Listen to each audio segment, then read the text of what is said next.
And then the new piece that I've sent over to you called Study in C. It's a bit more like a technical exercise, to be honest. So you've got groups of semiquavers, and the time signature is a little bit unusual. I can't remember if we've done anything in 3/8 or not. It's just like counting 3 beats of anything. 3/4 is 3 crotchet beats. All the only difference is that the beat is a quaver, which is what the 8 stands for.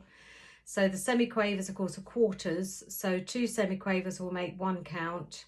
Those 2 semiquavers will make the other count. Then you've got a quaver on its own. 2 semiquavers makes a count. 2 semiquavers makes a count.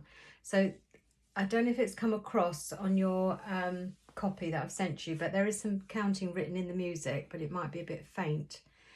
So slight tricky bit, because we're not starting actually on a first beat either. We're starting on the second count of the bar.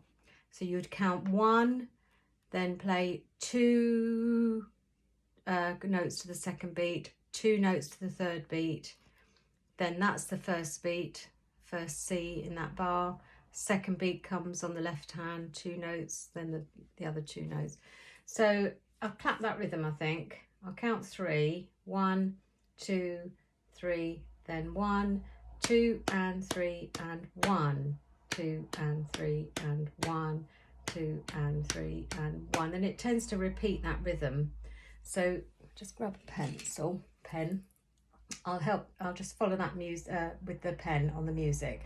So 1, 2, 3, count 1, 2 and 3 and 1, 2 and 3 and 1, 2 and 3 and 1, 2 and 3 and 1, and so on. So I'll just play that now with both hands. I only just did the first 4 bits of the music there. Both hands start in the treble clef. There's a little treble clef sign and then a little bass clef sign when the left hand goes a bit further down the keyboard. So both hands are starting G's, going down to C's, just an octave apart. So I'm counting in again. 1, 2, 3, count 1, 2 and 3 and 1, 2 and 3 and 1, 2 and 3 and 1, 2 and 3 and 1.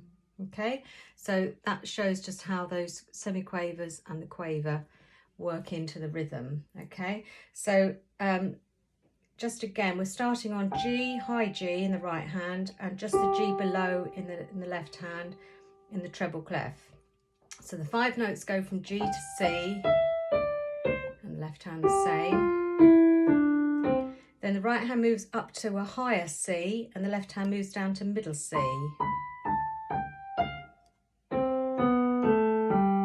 Okay, then towards the end of the line, that is A, that the right hand has actually got it written on the music again, so if it's come off on your print.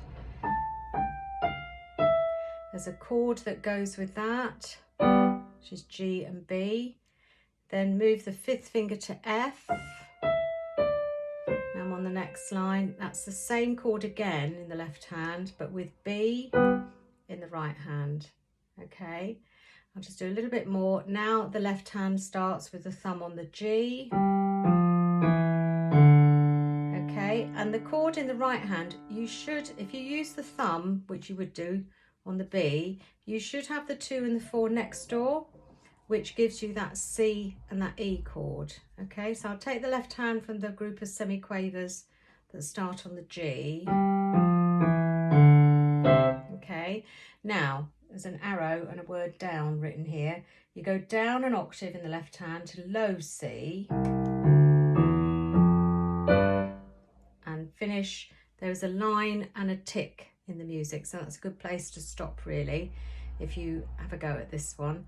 So the left hand you're ending on G on the bottom line, and the right hand chord, again, if your fingers are staying in one place, their fingers should be there, 1 and 3 on B and D.